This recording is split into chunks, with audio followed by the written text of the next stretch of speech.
All right, everybody, welcome to Live from My Drum Room. It's a pleasure to see you all here today. And I'm very, very happy to welcome my guest today, a very dear friend for many years, a master drummer, the great John Riley, is here with me today. And there he is. Hey, John. Hey, John, great to see you, man. Thank you for being here. My pleasure. It's been a while since we've actually spoken almost in person. I know, I know, I know. I say this a lot when I have my guests on the show, and I say, this today, it's about you. It's not about me, but it's actually been um, next month, February, is 10 years since I left my old post where you and I first met in the late 1980s. So we probably, I'm thinking, might have seen each other a few times or a couple of times in between, but maybe not. I don't know. But anyway, It hasn't been often, it has. unfortunately. I know. Yeah, absolutely. But it's great to have you here today. And man, I want to first of all say congratulations on your new book. It's getting rave reviews. Thank you. I've seen, yeah, all the cats talking about it, and we'll definitely get into that in a little bit. But let's talk a little bit about just your history and you as a player, as a teacher, as an educator. Um, we were talking offline about the your gig with the Vanguard Jazz Orchestra that goes back over 30 years. Yeah, I've Um, been there actually longer than Mel Lewis. I'm a little embarrassed to say that, but wow. that band started in 1965, and we're still going every Monday since then. Little break for the pandemic, but yeah, it's been a fantastic run. Um, What an amazing run. Yeah. I mean, I wondered about that, but that of course makes sense that Mel and you came in right after Mel passed, right? I mean, it was well, I was actually on the road a lot at that time with John Schofield, and the band decided they didn't need or it wasn't wise to have a drummer that wasn't going to be there very much in this transition period. So first Dennis McCrell did it, very good drummer, and he was there probably about a year or maybe a little less. And then Danny Gottlieb did it for maybe oh right. half a year or something like that. And then at that point, I was no longer with Schofield, and they asked me to join, and I've been there since 92 or 91 or something. Wow. Yeah. What a congratulations on that. What an incredible run and glad you guys are back at it. I think a few of us came to I think I've seen you with the band and it would have been sometime in the 90s. I was telling my wife this morning, and it's so weird that I have this fog about it, but I feel like after one of the Modern Drummer festivals that would, myself and Lenny DiMuzio and Colin Schofield would hang in New York for a few days afterward. And I kind of remember coming only one time coming to the club and seeing you. Small club, everybody's packed in there tight. And Yeah, I believe that I recall that. yeah, You know, the club is even older than the band. The club has been there since 1935, wow. and not much has changed in there. And it's in a basement. I think it seats about 150 people packed in. Yeah, yeah, But it's a kind of a fluke that that particular room happens to be a music room, because almost everybody that plays there feels an intimacy and something special about the acoustics and the way the sound travels around in that room. Um, when the owner, Max Gordon, he had another venue that was more of like a cabaret and comedy room, and he wanted to expand, and this basement was cheap to rent. And so it wasn't designed for music or anything like that, but it's just kind of well, definitely an historic place. yeah. And there's a feeling when you walk down the stairs, you climb down the stairs, and Miles played there, and Coltrane, and Bill Evans, and Sonny Rollins, and just to be, in that air is Yeah. pretty special. It must be. It must. And I'm guessing that never fades, right? When you arrive on a Monday to do that gig, there's like a vibe in there that you feel. I'm sure. There's a vibe because of all that history and because of the eagerness to play that music that I love, but also Mm. because the place is packed with people that want to hear it and want to enjoy it. So that, Yeah. that combination of things makes it special. And you would think after doing the same gig for 30 years that it might get boring, but we have about 300 arrangements in the book, and there's so much variety there, and there's such a range of soloists that is challenging to find the right way to accompany each guy. So that is another element that's been evolving through the years. Yeah, yeah. And you answered a question I was going to ask you, and I figured that the book was big enough that you could obviously every performance wouldn't be the same, and you'd be able to vary it. But I didn't realize you had that 300 songs to choose from. So Yeah, I would say the yeah, foundation of the book is the music of Thad Jones. And then there were other writers that he encouraged to contribute to the book. And first Bob Brookmeyer, and then Jim McNeely and Bob Mintzer and Micah Benny, a lot of great, Bill Holman, a lot of great composers have contributed to the book. yeah.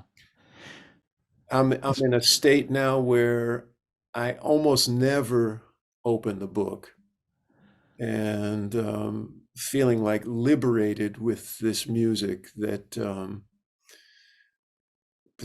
I love playing, and I feel like because for a while when I looked at the music, it made me feel like I was approaching it in a very similar way every time.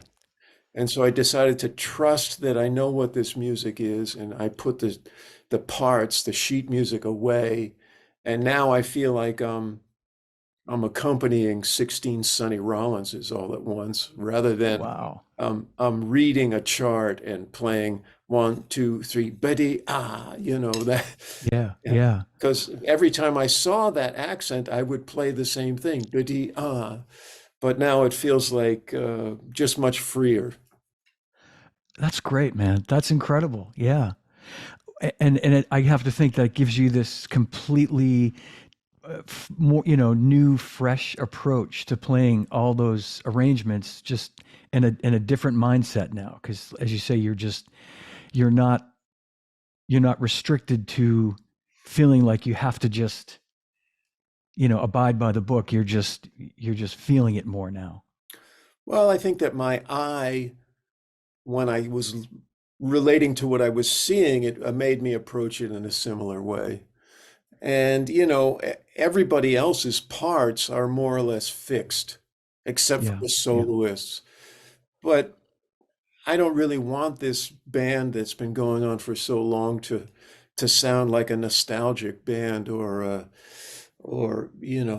just tired. So I'm the one with the most responsibility to kind of uh, invigorate things. So in a way, I have more liberty than anyone else, but I also have more responsibility because of that.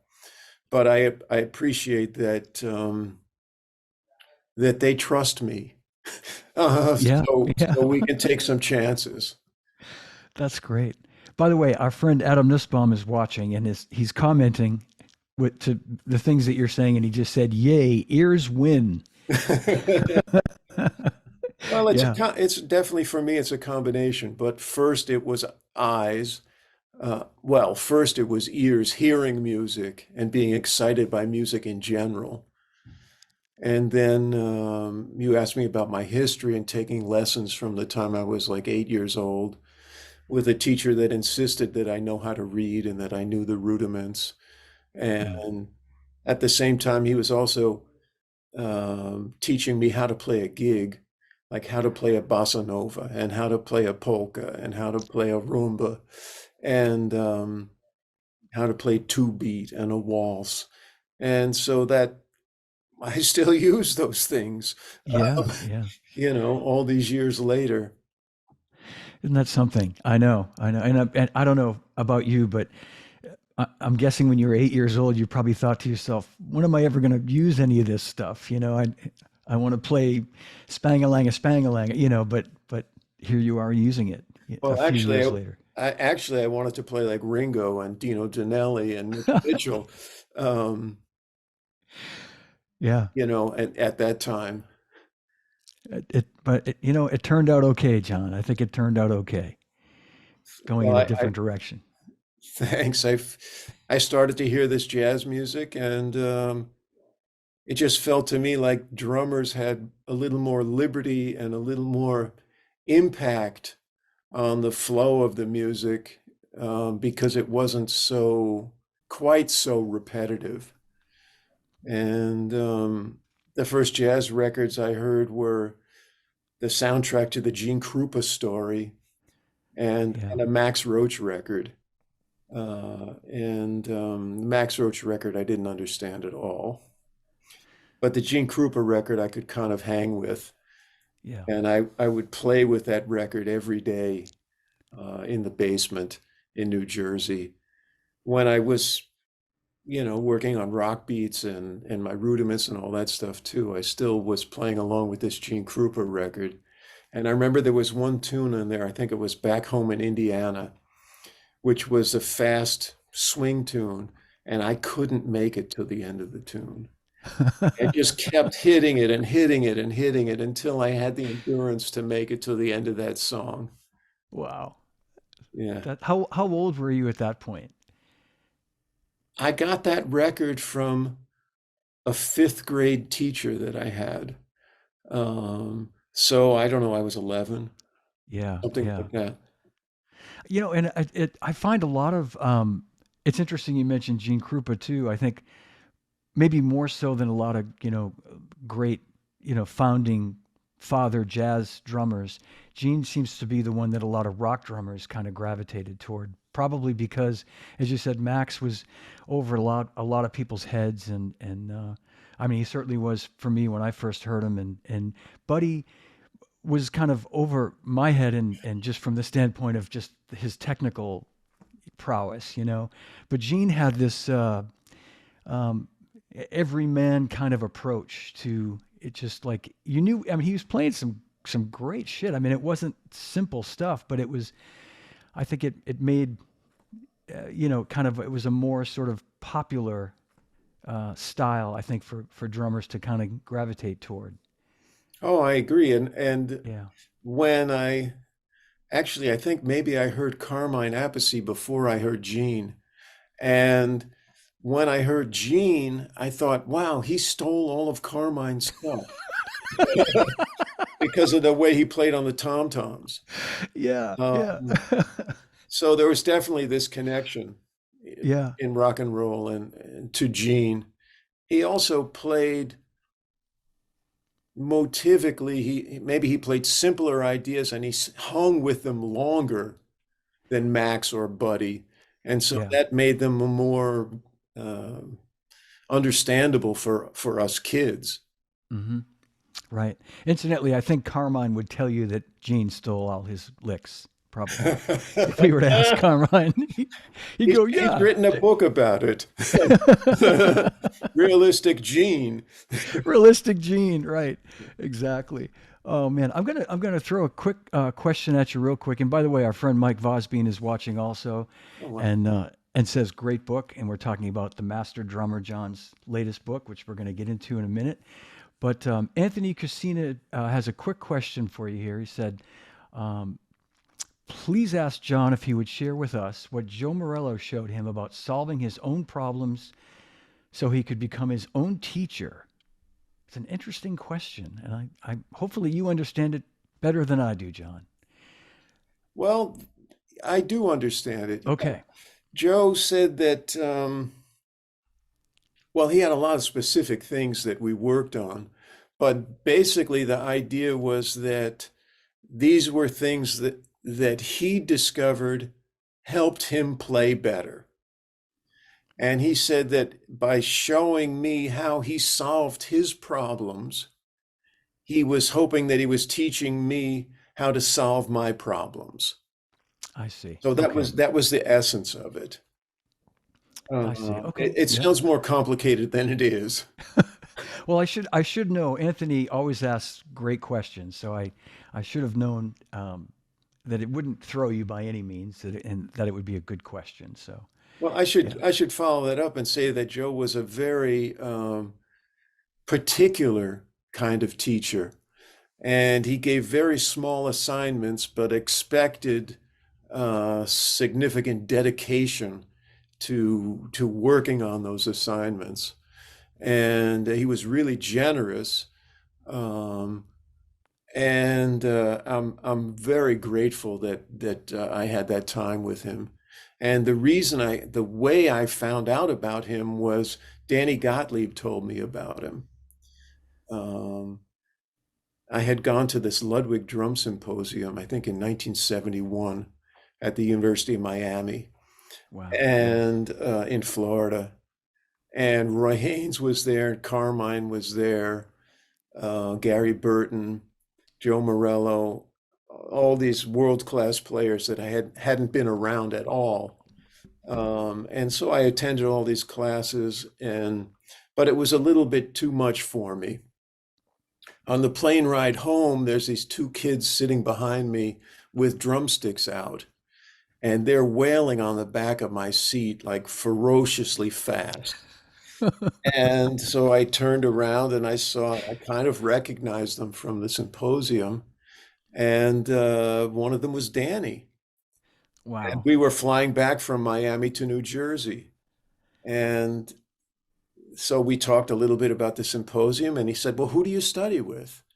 And I said, "I study with this guy named Tom Secola." And he said, "Well, you should call Joe Morello up for an evaluation lesson." So I called Joe up, and he was charging $20 an hour at that time. And I went to this music store called Dorn and Kirshner in Union, New Jersey. And I think Dorn was Billy Dorn, who was a famous mallet player and Mhm. designer of some mallets.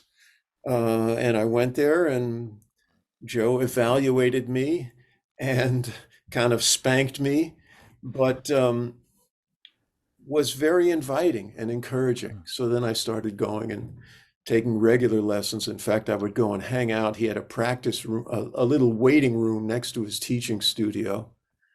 And I would hang out there with the other students. So I would go there like 3 or 4 days a week and practice with the guys that had been with him for much longer. And I guess he thought I was making good progress because he was really encouraging. And if he had 10 minutes break between students, he'd invite me and he said, "Hey, Riley, come in for a checkup." And Wow. so I would see him a couple times a week in addition to my regular lesson. So it was a fantastic experience. Wow, man. I didn't know that. What a great experience. Yeah. And when I think Oh, back to it, like he was in his early 40s then. wow. Yeah. And yeah, in the early 70s. And he And you was were in his just prime. yeah, and you were a teenager, right? I mean, you were Yeah, just I was in high yeah, school. Yeah. yeah, man. And I could totally see Danny, saying to you, he's such a warm, loving human saying, "Hey, you should study, you should go to see Joe Morello for an evaluation. I love it." Yeah. Yeah. Yeah. That's Danny for you. Well, there's another question I'm just going to run by you real quick, John, from Michael DeLuca.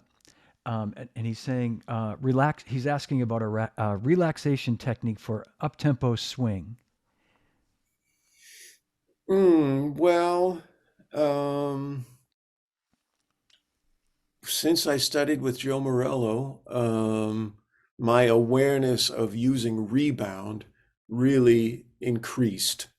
And that was the prime thing that he was talking about was not working any harder than you had to, but figuring out how to manipulate the rebound of the stick so that you had clarity and endurance, but you used the muscles as little as possible. Of course, Hmm. there are muscles involved, but you want to be as efficient as possible. And so the technique that I use, I think there's a video on the Zildjian website where I describe this. Um, basically, if we're playing the swing pattern, there's six notes. One, two, three, four, five, six. Right? One, two, three, four, five, six. One, two, three, four, five, six. And Hmm. you can achieve that with a wrist stroke for each note, or you can kind of throw the stick on beat 2 and 4 and let it dribble off the cymbal and bounce. That would be less articulate. Hmm. But I'm using a kind of a combination of I'm throwing the stick on 2 and 4 and then using fingers to collect it. Um, I don't know if I can demonstrate it here. I've got this practice pad that I Oh got yeah. and years ago from Billy Cobham's ex-wife. And so this Gladstone pad must have a billion Cobham notes played into it. I'll bet. Yeah. So I'm kind of, I don't know if this is going to work, but or maybe this way is better. So I'm letting the stick rebound, and when it rebounds, it forces my fingers open. I see. Yep. I'm not throwing my fingers out, but the stick is rebounding, kind of pivoting around my index and middle finger, and then collecting it with the fingers. Um,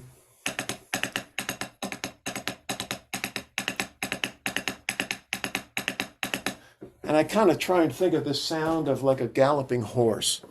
Hmm. I wanted to have that clarity. Um, it's a little difficult to communicate this uh, long distance like this, but I hope that's helpful. And maybe Yeah. check that video out. That a little thing I did at PASIC some years ago that John King recorded, and it's on the Zildjian or on YouTube. Okay. Yeah. Yep. If I can, I'll look for that and attach the link to this when we put it up later. Yeah. Great. Well, and I just want to we'll get into the book a little bit here, John, while we're talking about some of these methods and techniques. And the book, as we said, as I said, is The Master Drummer. And I know that within the book, you talk about the four areas, all the greats excel in four areas: technique, groove, creativity, and musicianship. And maybe you could just take a moment and sort of talk about those different areas and how each one you feel fits into that sort of category. Hmm. Well, I would say of the four, the two most important are groove and musicianship. And it, in order to groove, you need to have some technique. You Yeah. need to have some coordination, or things won't be synchronized in a sort of metronomic way that's repeatable. So technique enhances groove. Um, Musicianship is what do you do with the technique that you have? And Hmm. how do you use that to support the other musicians, to complement the music that's happening around you? Um, and then musicianship is, uh, well, it's do you understand songs? Can you play things that complement the people that you're playing with? Um, in a way, technique, getting better and better technique can be helpful if you have, well, as Adam Nussbaum would say, if you have good ears.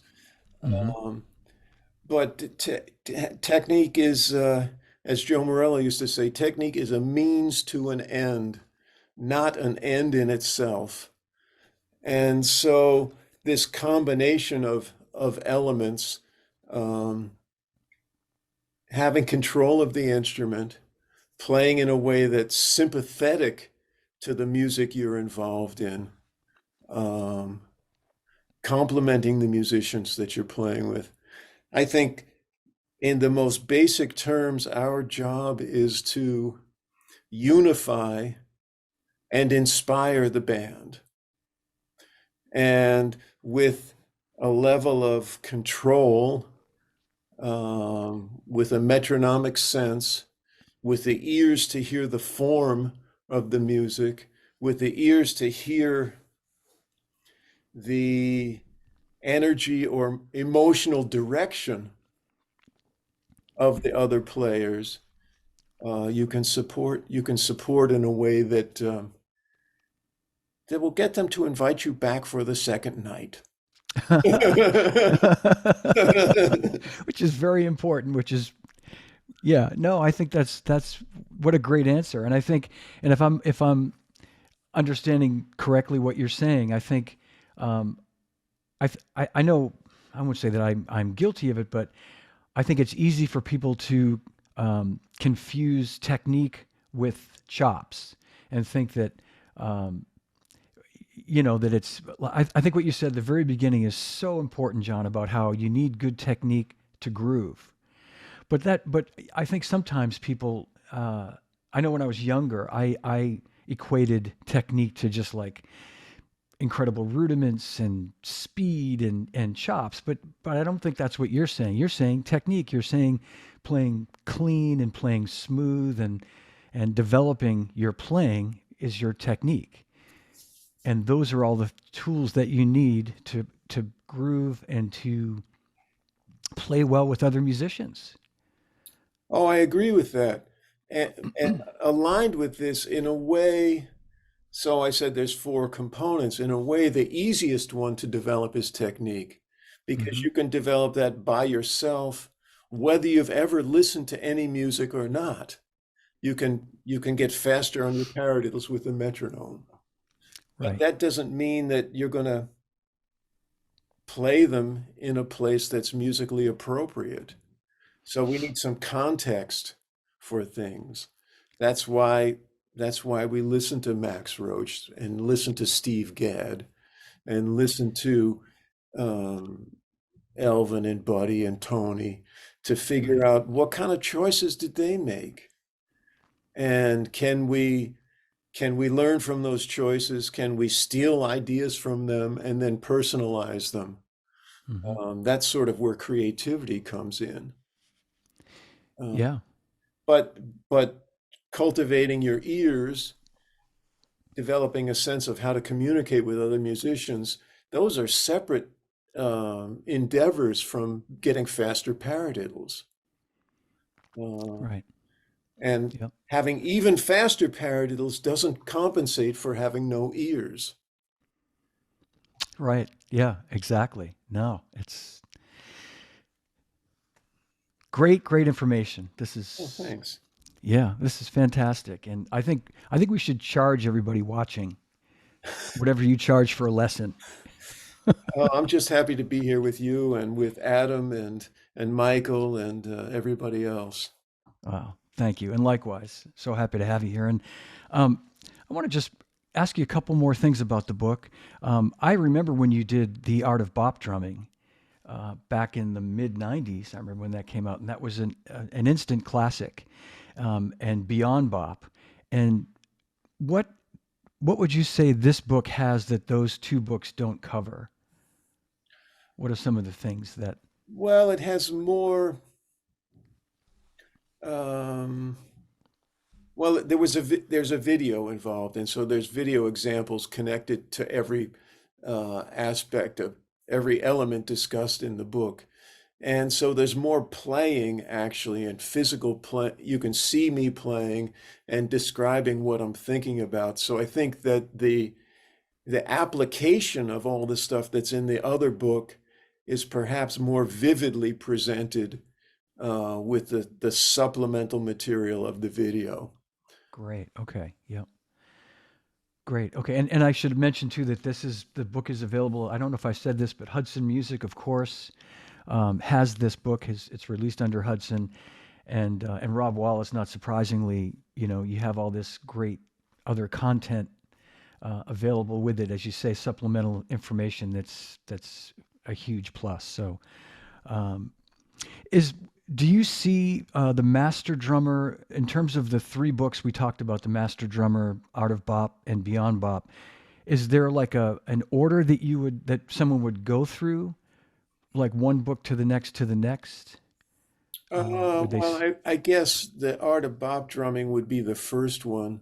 It would. Okay. Yep. But actually, in the Master Drummer, because it was a DVD, I spoke about this sort of Morello hand technique, which is helpful in the beginning as well, which I couldn't really cover in a text um, in the 90s.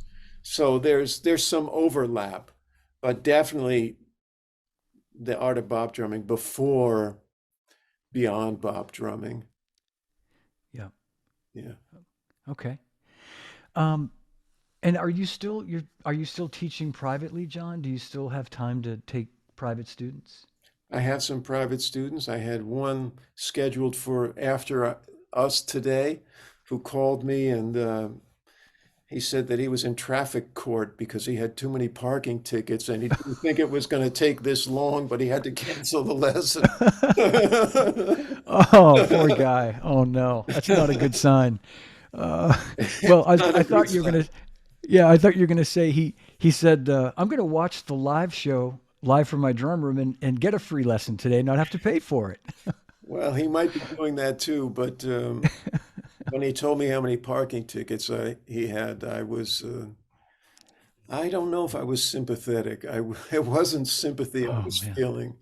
It's like, what, you idiot. I got to think nowadays that's you can't mess with that stuff. I mean, with everything, it's gonna catch up with you sooner or later. So yeah. Yes. I hope it works out for him. And just to follow up on that question, I'm just curious: I'm guessing there's a certain skill level that a drummer has to be at before you'll accept them as a student. And I just wonder, like, where that threshold is for you. Um, one of the best students I ever had was a 6-year-old kid who I don't remember exactly, but his mother was European, and as a 6-year-old, I think he spoke Hungarian, Hebrew, English, Wow. and maybe Chinese or something. And he was taking Suzuki violin lessons and wanted to take drum lessons. And so he came to the lessons, and his mother would sit in every lesson, just like Suzuki violin. And so she basically, I wouldn't say she learned everything, but she understood what the assignments were. And this kid came back every week and had mastered everything. Oh my gosh. And but after 6 months, his mother called me and said, he's decided he wants to take karate.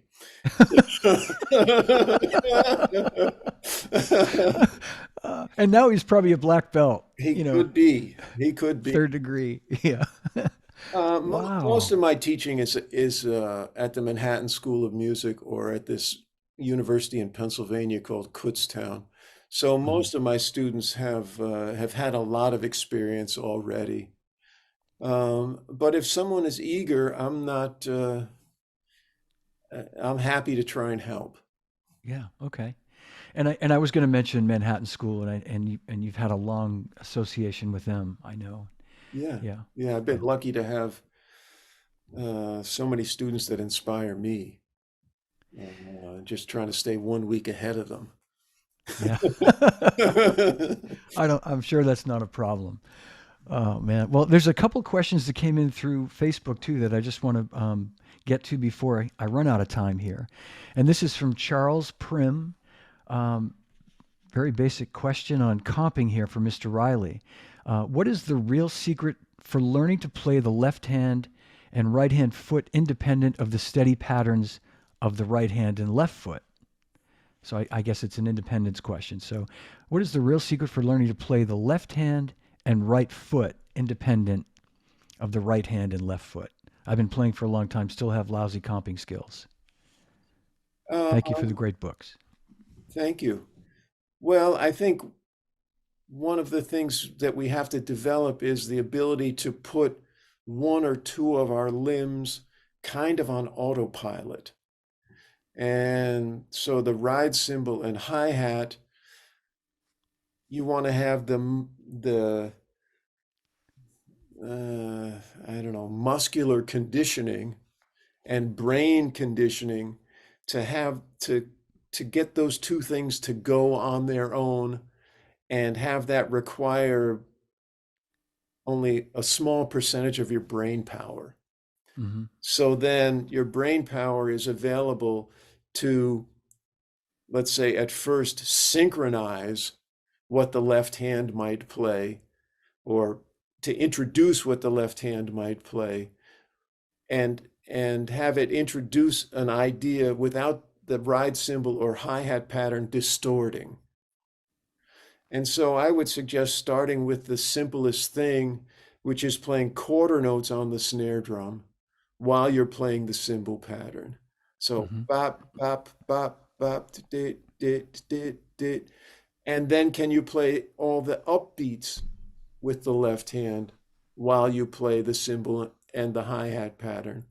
Do bop, bop, dap, dap, dap, dap, dap, dap, and then make a pattern where you play different combinations. Say, I'm going to play two notes, bid it, did it. So you have bid it, bid it, did it, did it, and then move it over. Bid it, did it, did it, bid it, did it, etc. And then do the same thing with the bass drum. And then try and distribute the quarter notes between the snare drum and bass drum. Bap, boom, beep, boom, beep, Hmm. boom, eh, and then on the upbeat, boom, bap, boom, bap, boom, bap, boom, bap. And then when you have those two notes, little cells, try and vary them between the snare drum and bass drum. So you've got the steadiness of the cymbal and the hi-hat, and then the clarity of what you're going for with the snare drum and the bass drum. Make sure you have a clear idea of what that figure looks like. And so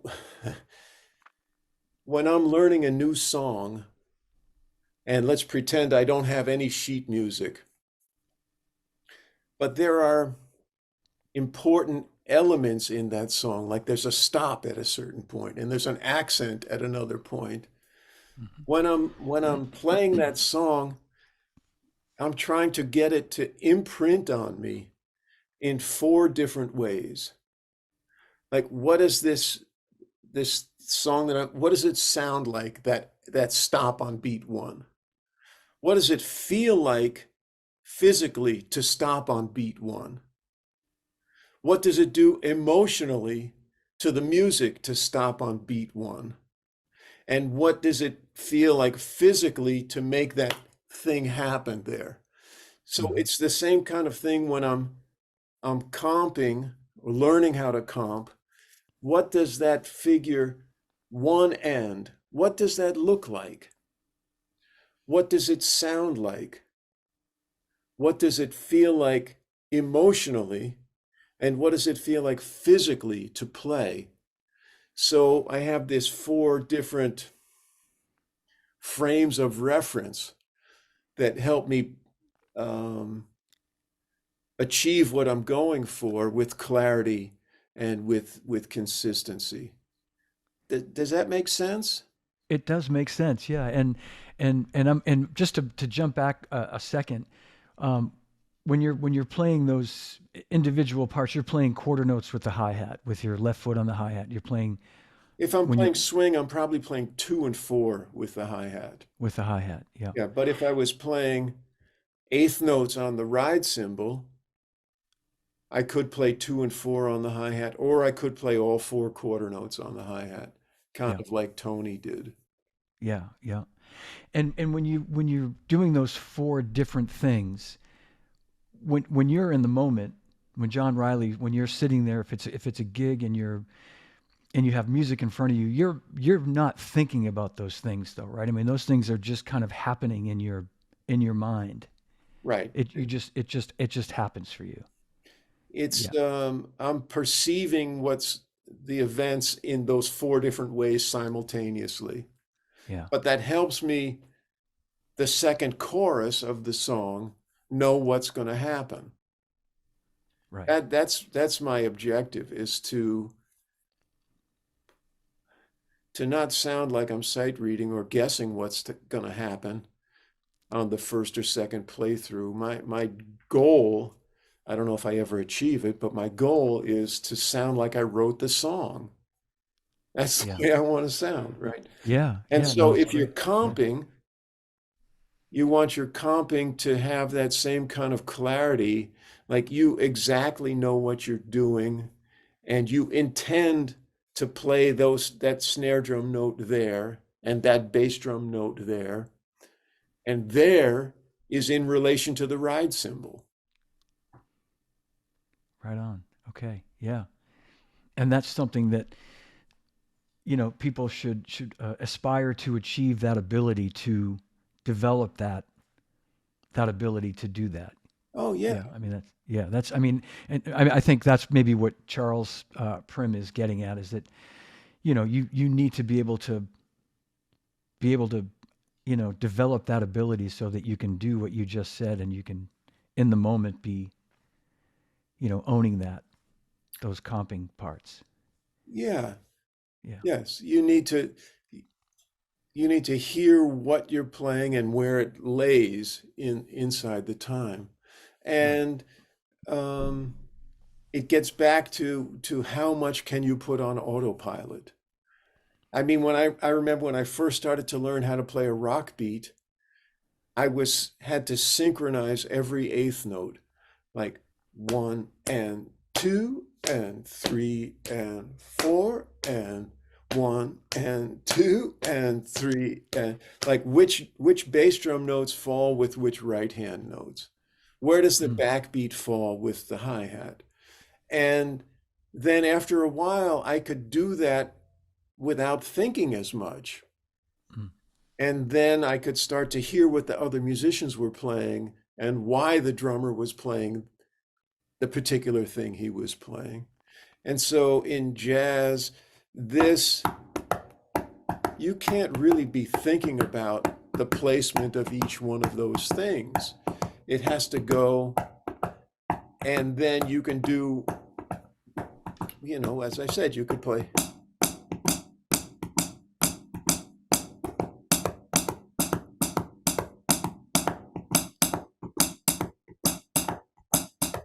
And I can have a conversation with you while I'm doing it. Hey John, are you still in Massachusetts, or you kind of look with that T-shirt like you're in Florida? I'm still in Massachusetts. Okay. Well, you must have a good heating system in your house. It's pretty warm down here, so I'm good. Oh man, that's fantastic, John. Thank you for that demonstration and that great answer. Hope Um, it helps, Charles. Absolutely, yeah. I think that's great. And a couple of people asked this question. I'm going to ask this question that my old friend Kip Williams asked, which is the Frank Zappa connection, and I guess an audition for Frank Zappa, which I didn't know about. Um, This is a long maybe. story. I'm not sure if, um, I think it was in 1980. On a Friday, I got a phone call and picked up the phone and said, "Hi, my name's Frank Zappa. Somebody told me you could play my music. Is it true?" And I thought, "Oh, who's putting me on?" It's Adam Nussbaum. Yeah. Well, it turns out it was Frank Zappa. And somebody told him they thought I could play his music. So I said, "I love your music." He said, "Well, I want you to come out and audition for the band." He said, "And there's a plane ticket at JFK Airport with your name on it for Sunday. And when you land, so and so will take you to this hotel. And Monday morning, so and so will pick you up and bring at 9:30 and bring you to Joe's garage. And so that's what happened. I got Oh, there, wow. and the band was already set up. It was Ike Willis and Ray White, Tommy Mars, uh, Arthur Barrow was the bass player, and there was a giant drum set there with two drums, two bass drums, and about six tom toms and some Sinaires or some kind of electronic drums from that Hmm. era. And Excuse me. Frank said, "Okay, let's play." He said, "Play a reggae groove." And I looked at the drums, and there was no drum seat there and no hi-hat cymbals. What's going on? So I said, "I'd love to play a reggae group, but there's no drum seat and no hi-hat cymbals." And Frank went like this: "Pretend we're on the road and half the gear got lost. Play a reggae groove." I mean, it was just like that. So I fumbled around playing on the rims and some other stuff. And at this time, Joe's garage was like a big sound stage with lights and a beautiful rehearsal room. Um, and so there were roadies there, I guess. And so they're scurrying around looking for a drum seat and hi-hat cymbals, and then they find them quickly. So then he has me play a couple of other things. Some At one point he said, "Can you play compound time?" And I said, "Compound time? What do you mean by that?" And he said, "2 plus 3 plus 2 plus 2 plus 3 plus 3 plus 2 plus 3." And I had a pencil and I started writing these numbers down on the head of the floor tom. And so we played this thing, which ended up being a song called "Keep It Greasy." Oh, yeah. Um, and Vinnie Colaiuta. Yeah, Vinnie Yeah, Colaiuta. yeah, yeah. So I played a couple more things, and then he said, "Can you read?" And so he gave me something to read. I remember it was in 6/8, and the groove was completely written out, and the fills were completely written out. So it was like,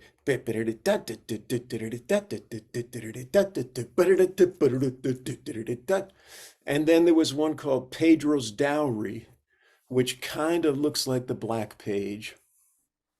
And then the ultimate one was the hardest thing I've ever seen in my life, was a piece called Mo and Herb's Vacation, Yeah. which was written for Vinny and this big drum set that was there. And I remember it said quarter note equals 60. And the first measure had something like, I don't remember exactly, like a half note triplet. And on the middle note of the half note triplet was a quintuplet with a couple of rests in it. And it was orchestrated for this drum set. And so Frank is standing in front of me and he goes, 1, 2, 3, 4. And it turns out the piece was at this point unison bass and drums. And Arthur Barrow, the bass player, knew it. So we played, I don't know, I played about 8 bars of it, which would be like, I don't know, 20 seconds or something. And it wasn't perfect. But Frank said to me, he said, "I can tell you can see this. How long will it take you to be able to play it?" And it's 6 or 8 pages long of that kind of stuff. Oh my Um, God. Orchestrated for double bass drum, this big drum set. In the second line, there was an 11/2, and then there were these other crazy polyrhythmic things. I lied. I said it would take a couple of days. And he said, "Okay, can you stay for a little while?" I said, "Yes." And by this time, like 7 or 8 other drummers had shown up. And so, okay, the next guy sits at the drums. Frank says, "Play a reggae groove." At the end of that, he says, "It sounds really good. I don't think it's going to work out." And the next guy comes up and he plays a reggae groove and 1 or 2 other things. Sounds really good. I don't think it's going to work out. So by this point, one of the roadies comes over and he says, "Man, I think you got the gig." So Frank goes through all of those drummers in the exact same order. They play the same things in the same order, and none of them got to the first reading example, which so then he comes over to me and he said, "Okay, the gig pays $500 a week when we rehearse, and I'll get you an apartment here in LA. It's 1,000 a week when we're on the road. This is 1980. And when we record, it'll be 1,000 a week in double scale. When can you start?" This was on a Monday. I had a recording session with Kenny Werner and Joe Lovano on Wednesday of that week. I said, "I can start on Thursday." He said, "In that case, I want to hear some other people. Can you hang around a little longer?" I said, "Yes." So he heard some more drummers that afternoon. And in the meantime, the roadies told me what happened, which was when Frank books a tour, he hires the musicians for 2 months before the tour, and they rehearse 8 hours a day, 5 days a week. And in week 5, on the Wednesday of week 5 of those rehearsals, Vinnie Colaiuta quit because Oh, he got hired by Gino Vanelli for twice the money Frank was paying. And he had done a record, I think it's called Night Stalker, with Gino Vanelli. yeah, So yeah. Vinny quit. Then over the weekend, he had the keys to Joe's garage. He came in and grabbed the hi-hat cymbals and the seat. So Frank hears some more drummers. He said he doesn't hear anyone that he wants to hire. He said, "Can you stay tomorrow?" So I said, "Yes." So that night he invited me to his house for dinner.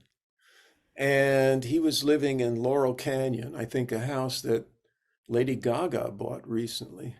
Wow. And he had a recording studio in the house that he was trying to upgrade, and he had one of those big like backhoe machines in the yard, and he was digging holes in the yard.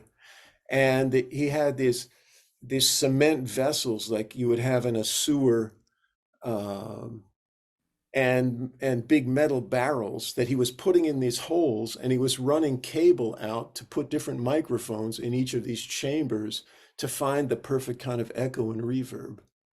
So this was like serious dedication. Yeah. Wow, Um, man.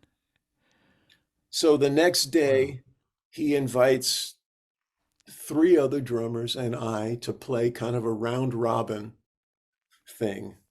And he hires one of those drummers. And what I heard later was that after 2 or 3 days, it didn't work out. Then he hired another one of those drummers who was named David Loggeman, who's on half of one record. Um, so the band, I didn't get, I mean, I think I was offered the gig, but I wasn't, if he had said, "Well, I need you to start today," I would have said, "Okay." But Yeah. I live in New York. I'm married. I have a recording session on Wednesday. I can start on Thursday. I don't understand how much stress you're under. So I'm giving you the answer that works for me. Anyway, Yeah. that's Yeah. what happened. Um, Wow. then they go on the road and they come to New York and they play at a place called the China Club. And Oh, Frank sure. Frank calls me up and invites me to the gig. And David Loggeman is playing and sounded really good. But I guess about halfway through that tour, Vinny quit the Gino Vanelli thing, or that was over, and he came back with Frank. And so I have to assume that, when Vinny wanted to come back, that I would be sent home as well. But regardless of that, just having that experience and having him kind of say, accepting maybe I'm on the right track, man, that gave me so much positive energy for a long time. I'll So bet. even though I didn't do the gig, I'm very grateful for that experience. That's an incredible story, John. I'm sorry I didn't know. I would have asked you that 30 years ago. If I, Would be if I, 40 years ago. yeah. But what a great story. And I think to basically, in what you just said, to add to that, that the fact that he didn't hesitate to send those other guys home, sounded really great, but it's not going to work. The fact that he wanted you to stick around and started talking about what it paid, I think you had the gig. I think, like you said, if you didn't have the session on that Wednesday and you said, okay, I'm in, yeah, Yeah, but that it's okay. It's worked out okay. it worked out okay. I'd say it did. And it's a great, story to have, and a what a great memory, to have played with Frank. Yeah, Wow. I was, as I said, I got a lot of positive energy out of it. Yeah. Couple little things I'm remembering now. At one point, there was a closet in Joe's garage, and he brings me over to this closet, and he opens the door, and it's filled from the floor to the ceiling uh, with stuff that looks like this, like music paper. And he said, "Yeah, I have this rock band so that I can afford to do what I really want to do, which is write this classical music." And that was, and he had written a lot of classical music. I've heard that. Yeah, that an amazing composer. Yeah. Did you get to hear any of it? Did Well, that piece Moe and Herb's Vacation eventually was recorded with the London Symphony Orchestra, I think with Chad Wackerman playing it. Um, but the classical guys don't really play with the same kind of precision rhythmically that this thing required. So I mm, think it probably sounded much better with the rock band, but I yeah. never heard that version. Wow. Wow. That's what a Another great thing story. is that he has this sort of reputation as being really spacey, but he was all business and completely straight ahead. And it was a requirement that you signed a contract saying no drugs or alcohol, Wow. even though on the stage they act totally zany. Uh, Yeah. so he was a serious guy. Yeah. I've only heard, through drummer friends of ours, positive things, like you say, in terms of his professionalism. And I remember Terry Bozzio telling me that when Terry left Frank to form Missing Persons in the late '70s, early '80s, that Frank let him come in and record at his new studio, which I presume would be Joe's garage, or maybe that was in his. I think it was the studio had just been built, and he said to Terry, you'll be doing me a favor because I can, work out all the sort of acoustic bugs, so to speak. You'll get to record for free, and win-win, and really help the band out a lot to do that. So That might have been in yeah, the house. Joe's might have been at the garage house. Yeah, didn't look like a studio to me. yeah, yeah. Wow. Well, a couple more questions, John. I'm going to just throw at you real quick here. This is from Sebastian Poshko. I hope I pronounced that right, Sebastian. Sebastian from Germany here. I have problems soloing over swing tunes. How can I practice getting better at this? And you probably touched a little bit on that with Charles Prim's question, but uh, yeah, soloing over swing tunes. I think you need some vocabulary. You need Mhm. some, let's call it licks, some melodic phrases that you like and that you can hear and execute without having to think about them, Right. without having to think about, okay, I'm going to play my double paradiddle lick now. No, it just needs to be a drumming word that you hear. Maybe the sticking maybe is double paradiddles, but you're not thinking about that. You're thinking about the melody that it creates. So I would say you can get some really good, clear jazz vocabulary by copying some Max Roach. Um, and maybe a solo to start with would be this solo on a song called Delilah, which he recorded with Clifford Brown. He happens to play it with mallets, but it's the motives are super clear, and you can hear the logic in why he moves from one phrase to another. And this particular solo doesn't have any bass drum stuff in it, so it's just hands, moving the hands around the drums. Steal some of those ideas. That's what we do. We steal ideas from each other, and then personalize them. You will distort them a little bit over time, and that will become, the foundation for your style. That's great. Yeah.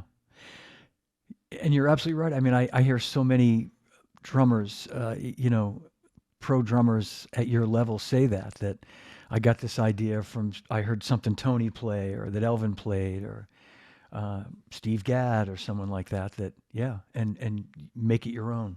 Yeah. Yeah, what's the, Great. I think Clark Terry used to say there's 3 steps. First you imitate, then you assimilate, then you innovate.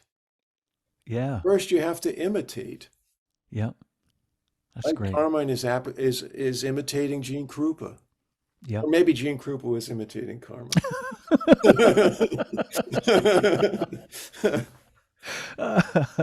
Adam says, clear as a bell. All right. Yeah. Thanks. This question comes from Rich Farrago, my pal. You have an amazing way of breaking down complex rhythms. What's your advice when trying to break down grooves that are displaced and make the one really hard to hear? That's a good question. Hmm. Well, listen to it slower.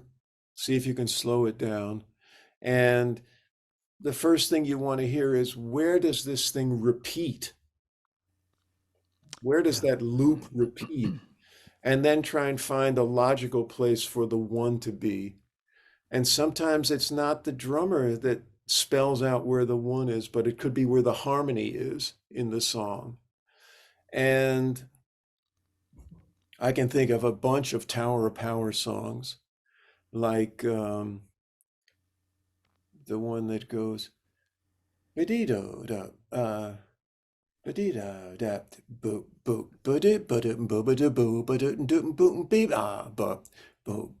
on the serious side. Mm-hmm. Check out the David Garibaldi playing on the serious side with Tower of Power. The way the melody and the drums fall, it can be tricky finding where the one is. But repeated listening, maybe slow it down, and then try and play along with it and see if you can find a logical, sort of simplified groove that fits.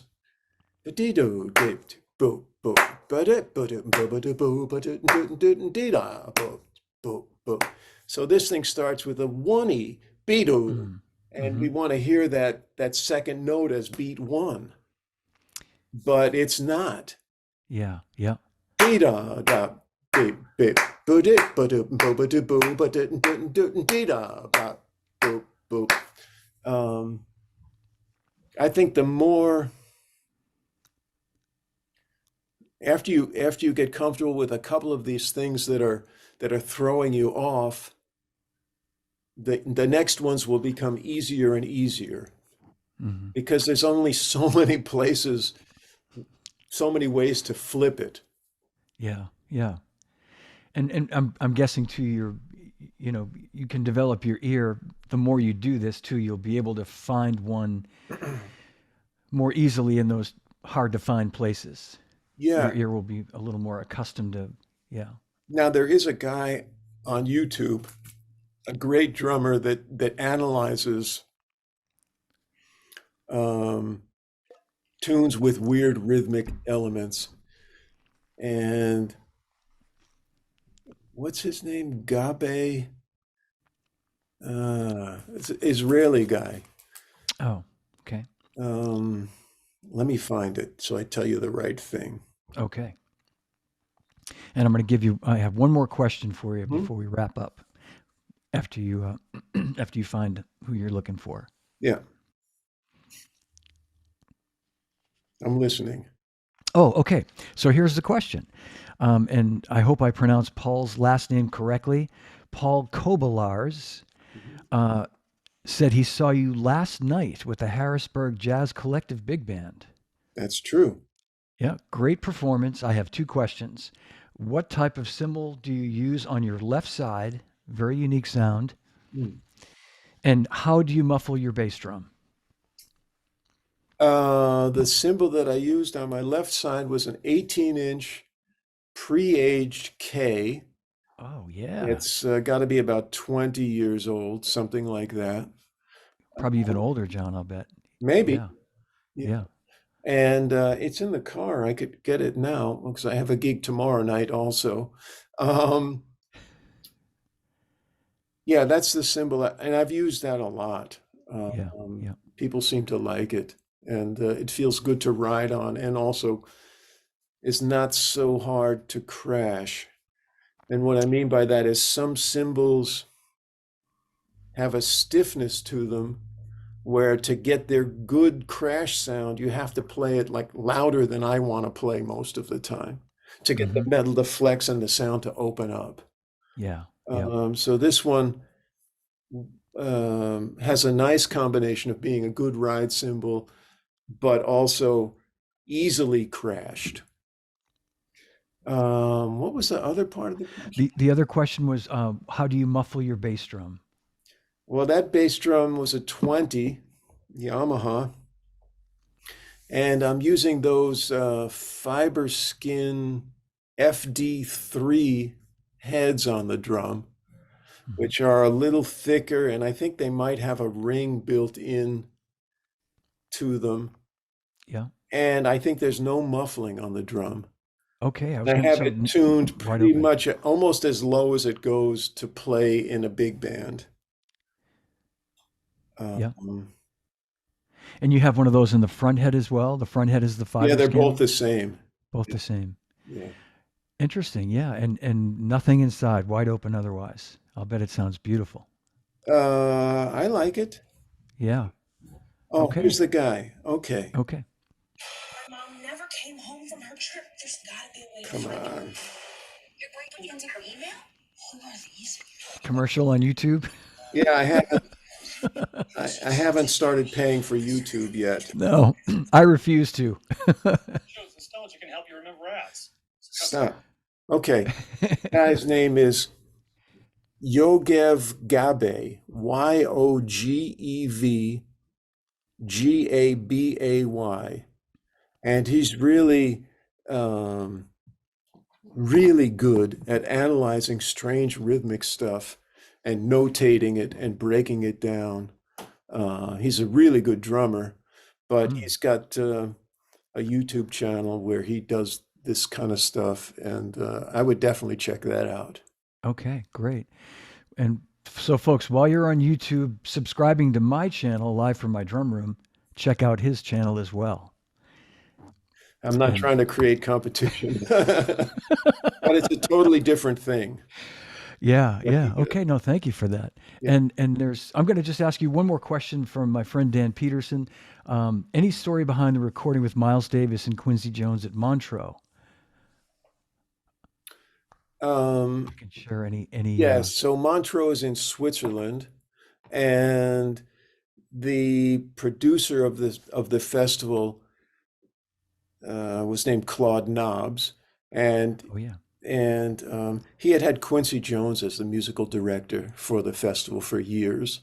And every year, Quincy wanted Miles Davis to do kind of a retrospective on his career. So to do performances of the music he recorded in the 40s and 50s, some of it with a large ensemble, like Sketches of Spain and Porgy and Bess, those records. And Miles always refused. But this one year, Miles finally said, okay, I'll do it. So Claude had to hire musicians to do this thing with Miles. So he hired a Swiss piano player that Adam and I have worked a lot with named George Gruntz. And Mhm. I was playing in George's band at the time. So George was hired to provide the band for Miles for this event. Then it got a little complicated because George didn't have the music and Miles didn't have the parts. But Gil Evans' widow, Gil Evans wrote that music. Gil Evans' widow had the music, and she wasn't going to give it to Claude Knobs or to George Gruntz unless they hired the remnants of the Gil Evans big band to play the music for the show. So I had been hired, but then we get to Switzerland and we discovered that Quincy decided the only way to make this performance better than the original is to have two musicians on every part instead of one. Huh. It was kind of a silly idea. But it ended up that Kenwood Denard, who was the drummer in Gil Evans' band, and I were the two drummers on the thing. Mm. But then we arrive there, and Grady Tate is also there. Oh. And so what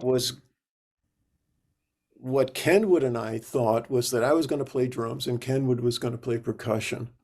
And on the original recordings, Elvin Jones plays percussion along with a famous classical percussionist named Buster Bailey. And so Kenwood was going to cover those parts and I was going to play drums. But now Grady's there. And what happened was that Quincy didn't know either of us. And he knew Grady. Grady's on so many of his records. Mm-hmm. And so, I mean, there's more to it, but Grady played on the recording. Kenwood and I are playing percussion, but Grady's playing my drums and my cymbals because I was supposed to do the thing.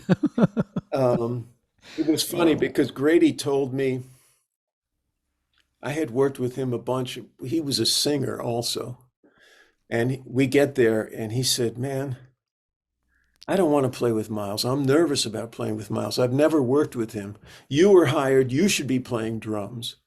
And I said, well, Quincy hired you. You're playing drums.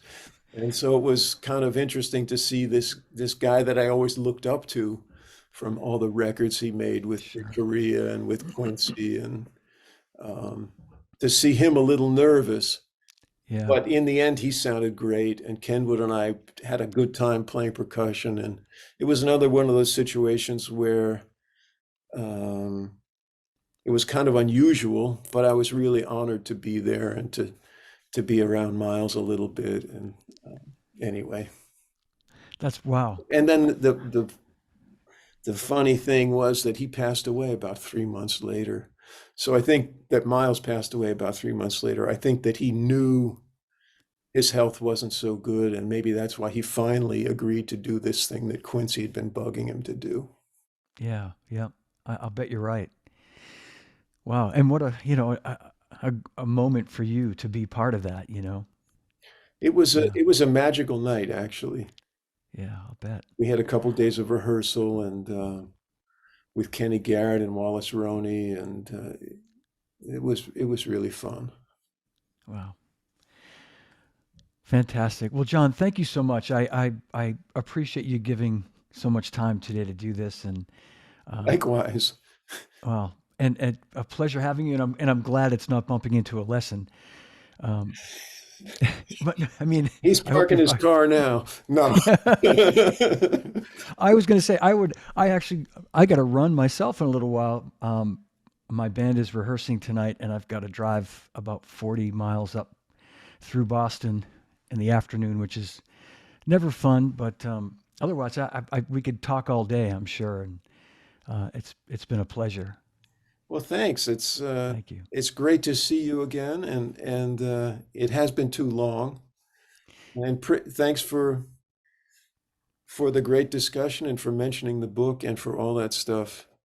Absolutely. You're so welcome. And I will mention again, I apologize. Rob Wallace sent me a copy of the book over the summer, and there it is. Thank you. All right. The Master Drummer, available on Hudson Music, John Riley's book. I left it. He sent it either here to where I live, or we have a place in the vineyard in the summertime. In any case, I think I brought it there and left it there because at one point was talking about doing this over the summer. And anyway, blah, blah, blah. Long story short is I don't have the book physically, but you do. So thank you. Thank you. All right. Well, everybody, I want to thank you all for watching today. A big hand for John Riley, Thank you. a true master, and a true gentleman. Uh, a pleasure to be your friend all these years, John. Thank you. Thank you, John. Good to hear from everybody. Yeah. Swinging. Yeah. Thanks for all the great questions, everybody.